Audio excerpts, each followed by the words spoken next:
Hello children, we are here at the last session of this week and let us discuss important questions of the second chapter, Lost Spring. In the examination there will be two kinds of questions that will appear on Flamingo. One type of question expects you to write in 30 to 40 words. So these are short answer type questions and they carry the weightage of 2 marks. Then there are long answer type questions where the questions are asked for long answer and you are supposed to write in 120 to 150 words. At the beginning we have short answer type questions and after that we have long answer type questions on this chapter, Lost Spring. Question number 1. What does the writer mean when she says Sahib is no longer his own master? Answer for the first question. Since Sahib now works in a tea stall, he is now bound to his master and feels burdened. The steel canister he carries is very heavy as compared to his light plastic bag. The bag was his own and the canister belongs to his master whose orders he now has to follow. So he is no longer his own master. Question number 2. Who is Mukesh? What is his dream? Answer for the question number 2. Mukesh is a child laborer in a glass factory in Firozabad. Belonging to a family of bangle makers, he shows no fascination towards bangle making and insists on being his own master. He dreams of becoming a motor mechanic. He desires to go to a garage and get the required training for this job. Question number 3. Do you think Sahib was happy to work at the tea stall? Answer giving reasons. Answer for the question number 3. Since Sahib now works in a tea stall, he is now bound to his master and feels burdened. The steel canister he carries is very heavy as compared to his light plastic bag. The bag was his own and the canister belongs to his master whose orders he now has to follow. So he is no longer his own master. Question number 4. Why does the author say that the bangle makers are caught in a vicious circle? Answer for the question number 4. The author says that the bangle makers are caught in a vicious circle which starts from poverty to indifferences, then to greed and finally to injustice. Mind-numbing toil kills their hopes and dreams. They cannot organize themselves into cooperatives and have fallen into a vicious circle of saukars, middlemen and the policemen, so they get condemned to poverty and perpetual exploitation. Question number 5. What does the title Lost Spring convey?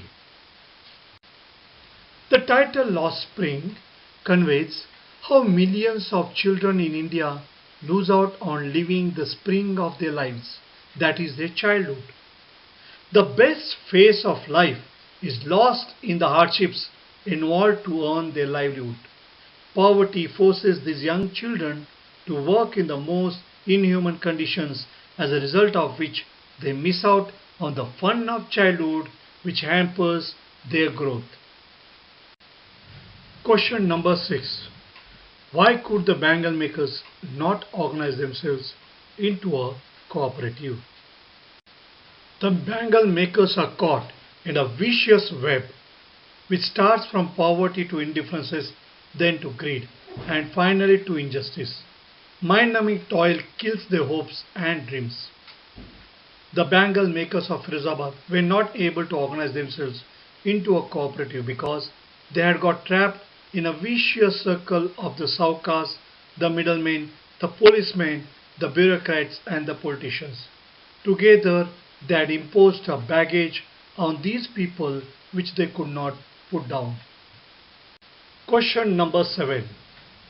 Garbage has two different meanings, one for the children and another for the adults. Comment. Answer for the question number 7. For the children, garbage has a different meaning from what it means for the adults. For the children, it is wrapped in wonder. Their eyes light up when they find a rupee or a 10 rupee note in it. They search the garbage excitedly with the hope of finding something more. But for the elders, it is a means of survival. Question number 8. How is Mukesh's attitude towards life different from that of his family? Answer for the question number 8. Unlike his family, Mukesh insists on being his own master. He dreams to be a motor mechanic, which in itself is a daring thought because he wants to break away from the family's work of making bangles, wherein his forefathers have spent generations working around furnaces. Question number 9. Survival in Simhapuri means rag picking. Comment. Answer for question number 9. Survival in Simhapuri means rag picking. Over the years, it has acquired the proportions of a fine art. For the slum dwellers of Simhapuri, rag picking is their daily bread. It gives them the roof over their heads and is the very means for their survival. Question number 10. A young man in Firozabad is burdened under the baggage of two worlds. What are they? Answer for the question number 10. The two worlds that burden a young man in Firozabad include one of the family, caught in the web of poverty, burdened by the stigma of caste in which they are born. The other, a vicious circle of the saukars, the middlemen, the policemen, the keepers of law, the bureaucrats, and the politicians. Now let us move on to the long answer type questions. These are the questions which you have to answer in 120 to 150 words. That means nearly 20 lines you have to write answer for these questions. These are essay type questions. Question number 11. The bangle makers of Firozabad make beautiful bangles and make everyone happy, but they live and die in squalor. Elaborate. Answer for question number 11. Through the story of the bangle makers of Firozabad, the author expresses her concern over their exploitation in the hazardous job of bangle making. Extreme poverty, hard work, and dismal working conditions result in the loss of the childhood of children who are in this profession. The working conditions of all bangle makers are pathetic and miserable. They work in high temperature, badly lit and poorly ventilated glass furnaces, due to which child workers especially are at risk of losing their eyesight at an early age and get prone to other health hazards. The stinking lanes of Firozabad are choked with garbage and humans and animals live together in these hovels. There is no progress in their lives with the passage of time. They have no choice but to work in these inhuman conditions. Mind-numbing toil kills their dreams and hopes. They are condemned to live and die in squalor, subjected to a life of poverty and perpetual exploitation. Question number 12. What circumstances forced Mukesh not to pursue his family business of bangle making? Instead, what did he decide to do? Answer for question number 12. Mukesh dares to dream of a different life and decides not to pursue his family business of bangle making. He does not want to accept his life of misery in the name of destiny. Though he is born in a poverty-ridden family in the caste of bangle makers, he dreams of a better future. He wants to break free from the vicious circle of sahukas and middlemen and carve a new beginning for himself by becoming a motor mechanic. He knows what it is like to work in glass furnaces that are neither well lit nor well ventilated. They are dingy holes with high temperatures. He has seen that the youngsters are weighed down by the baggage of generations of survivors and have forgotten to dream of an alternative world. So Mukesh's dream of going to a garage and learning to be a motor mechanic is an attempt to break free of the mind-numbing toil. Question number 13. What change did Anish Jung see in Sahib when she saw him standing by the gate of the neighborhood club? Answer for question number 13. Sahib was a poor rag picker who later takes up a job at a tea stall in an attempt to be a master of his own destiny. But unfortunately, this move further enslaves him. His new job replaces his light polythene bag with a heavy steel canister.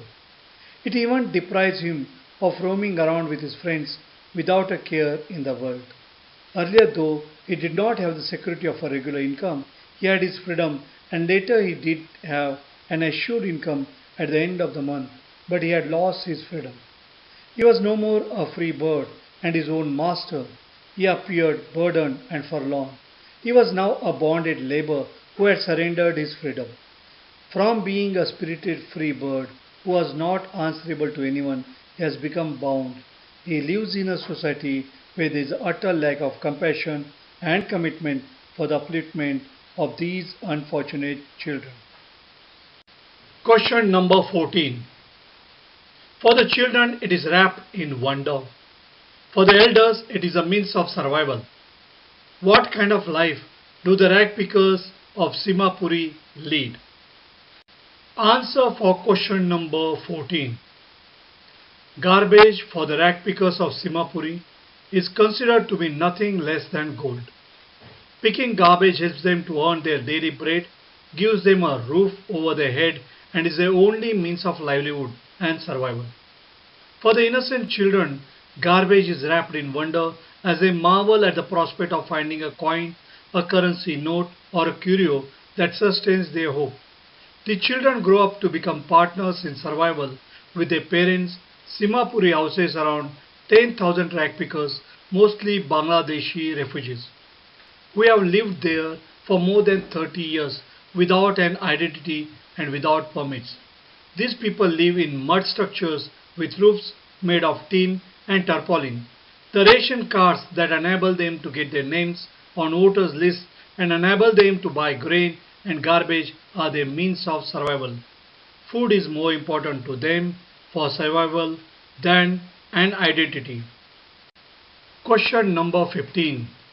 Law Spring explains the grinding poverty and traditions that condemn thousands of people to a life of abject poverty. Do you agree? Why or why not? Answer for question number 15. Law Spring does indeed highlight the miserable plight of thousands of poor people whose life is completely marred by abject poverty and thoughtless traditions. They work extremely hard in the most pathetic conditions and accept poverty and exploitation as their destiny. Through the lives of Sahib Alam, a rag picker, and Mukesh, a bangle maker, the author highlights the vicious circle of the social stigma and poverty which these people are subjected to. Sahib and Mukesh also represent a growing number of refugee migrants and people who are forced to live a life of penury. No one shows any kind of compassion or sensitivity to their pathetic plight, and there is also no initiative or commitment for the upliftment of these downtrodden people. Acute poverty, no education, and no infrastructural development has drained their energy and willpower, and they have no choice but to accept their destiny of inevitable poverty. Assignment on the chapter Law Spring. First question. Garbage to them is gold. How do rag pickers of Simhapuri survive? Question number 2. Describe the living conditions prevailing in Firozabad. Mention why the bangle making business does not give bangle makers a comfortable life. These are essay type questions. You are expected to write long answers for these questions. You have to write at least in 120 to 150 words. That means you have to write at least 20 lines. Thank you.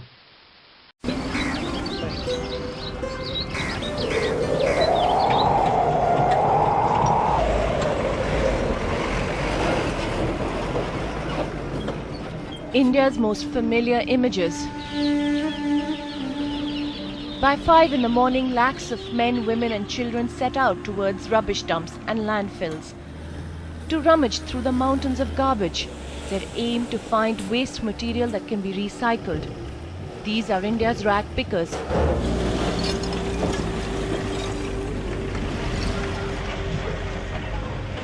Who for generations have been part of an informal waste management system. I will not be wrong if I say 70 to 80% of waste of this country is being picked up by rag pickers. Rag pickers are not being paid by the government authority. They charge household maybe around 30 rupees, 40 rupees, 50 rupees per month. They collect waste. They segregate waste which is of value to them. There are 2 million rag pickers across India, a large section concentrated in the big cities. Delhi NCR region and Mumbai have a population of 3.5 lakhs. And of the total population of rag pickers, 1.2 lakh children are actually under the age of 14. Manirul is 11 years old. We first meet him at the Vivekanand campsite. बेटा इधर आओ, आप बात करोगे? He's shy and he knows that child labor laws make his work illegal, but is willing to take us home at the Kabadi Basti in Chanukyapuri, Delhi. क्या करते हो आप फिर दिन भर? ऐसे कूड़ा बीनते हैं। कूड़ा बीनते हो और कुछ पैसे इकट्ठे कर लेते हो? हाँ। तो तीनों भाई एक साथ जाते हो? नहीं, 2 भाई जाता है, 3 मूर्ति जाता है, इधर मार्च पे सब जगह घूमता है। और फिर आके फिर बीनते भी हो कि नहीं? नहीं। बस आके दे देते हो, फिर पापा करते काम। Laws people at this basti tell us don't factor in economic realities. Manirul's entire family has been involved in rag picking. It's the only livelihood they've known for generations. And without each person's work, the family will not survive.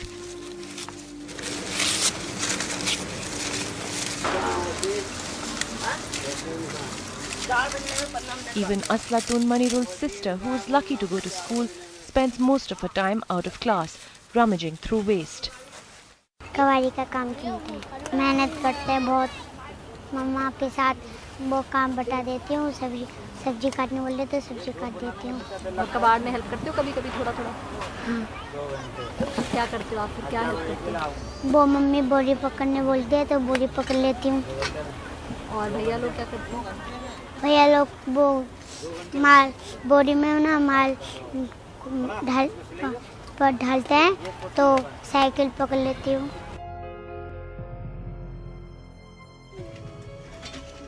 It's a job full of dangers, of injuries from sharp waste material and from serious diseases that come from daily exposure to waste that is becoming more and more toxic. Take a look at these images carefully.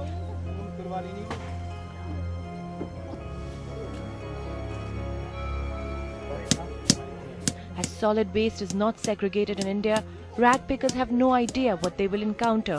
Here, along with the biodegradable waste, there are shards of glass, worse, even thermometers. At times, even toxic medical waste which should be burnt in the incinerators.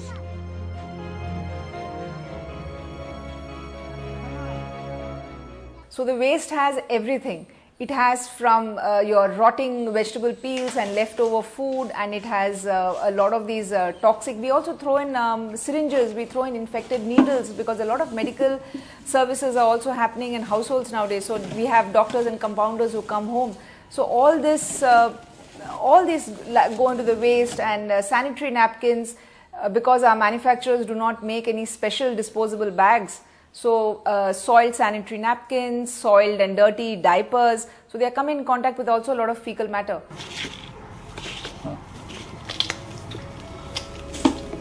A fundamental reason for this is a complete absence of solid waste segregation. Most Indians at the household level have no concept or awareness of separating waste.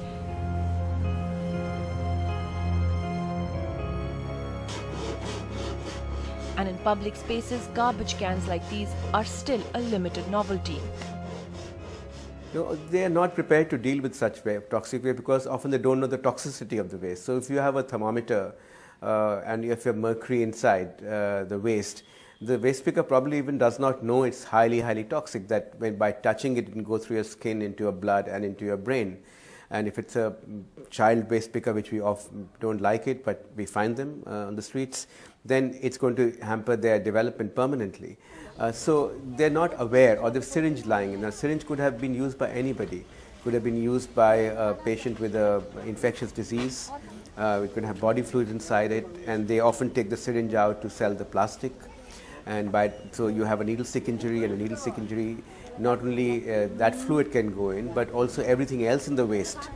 It becomes a point of where it becomes an entry point for the body. Biomedical waste, you can take simple precautions like breaking the syringe at home before throwing it, making sure there's no body fluid in the plastic syringe in case you're diabetic or something.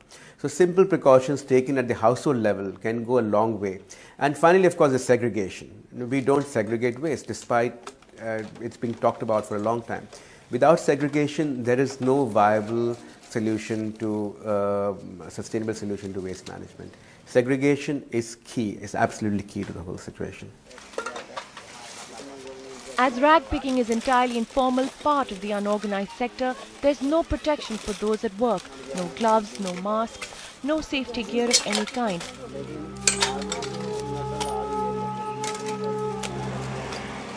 Their own poverty means they're not even adequately clothed. Often bare feet, children, adults expose themselves to disease and illness. Here are the sad and alarming results of a survey done by Chintan, a Delhi-based NGO that works on waste management and on improving the lives of rag pickers. 94% of rag pickers were found to have respiratory problems, 52% lung function decrement or a reduced capacity of the lung, 48% suffer from chronic gastrointestinal problems, 84% of child rag pickers were anemic. Add to that a high incidence of tuberculosis found in rag picking communities across the country. कभी sir में दर्द, जो हम काम करते हैं तो हमारे साथ रेगुलर एक न एक बीमारी लगा ही हुआ है. कभी सर में दर्द हो, आंखों में दर्द, बुखार आ जाते हैं, उल्टियां चालू हो जाती है, दस्त हो जाते हैं, बहुत कुछ, हाथ पैरों में दर्द होने लग जाते हैं, चबाते हैं हाथ पैर. तो यही सब बीमारी है. तो क्या करते हैं हम कि चलो शाम को घर जाते हैं या डॉक्टर से प्राइवेट से दवाई ले लेते हैं, खा लेते हैं, खाने के बाद दूसरे दिन फिर काम पे लग जाते हैं. ऐसे में क्या होता है मैडम कि हम लोगों के अंदर बीमारी चलते ही रहती है. Manwara's husband has been diagnosed with tuberculosis. The doctor called it an occupational hazard. तो ये जो जब से हमने ये कूड़े का काम घरों से उठाने का करने लग गए, जब से हमें कुछ ज़्यादा ही हो गया. फिर धीरे धीरे खांसी होने लगा. खांसी होते कुछ हम नशा भी करते थे, गांजा वगैरह पीते थे. तो हम तो बचपन से पी रहे हैं, उससे तो हमें उतना फ़र्क नहीं पड़ा. लेकिन इससे फ़र्क पड़ गया, जो कूड़े का बदबू अंदर गया, तरह का कीटाणु जो अंदर गया, उससे हमारे को टीबी बन गया. Mohammad Najir's casual reference to substance abuse is part of the dark reality of many rag pickers. Damned by the conditions they live and work in, cheap alcohol and drugs become a refuge. Even for children as young as 7. कुछ नशे में भी पड़ जाते हैं और कुछ बच्चे तो ऐसे हैं कि ऐसे खाना पीना इतना भी टाइम से भी नहीं मिलता उनको, जो काम के धंधे में रहते, कभी उस कूड़ेदान में कभी उस कूड़ेदान में बीनते रहते हैं। कोई के इतने बच्चे हैं कि ख़त्म भी हो गए इस कूड़ेदान के चक्कर में, एक्सीडेंट हो जाते हैं, बीमार पड़ जाते हैं। The abject poverty, the extent of disease and exploitation, story of the rag pickers, especially the lives have been extensively documented by NGO studies on the ground, series documentary makers, by photographers, young film students, by journalists, especially by the foreign media, which season it every third world. But on ground, the situation still remains the same. Part of the problem is that the importance of these rag pickers in the waste management system has never really been understood, merely exploited. There is little data on the fatalities that occur, and as labour laws don't apply, the unorganized way the rag pickers work make them invisible.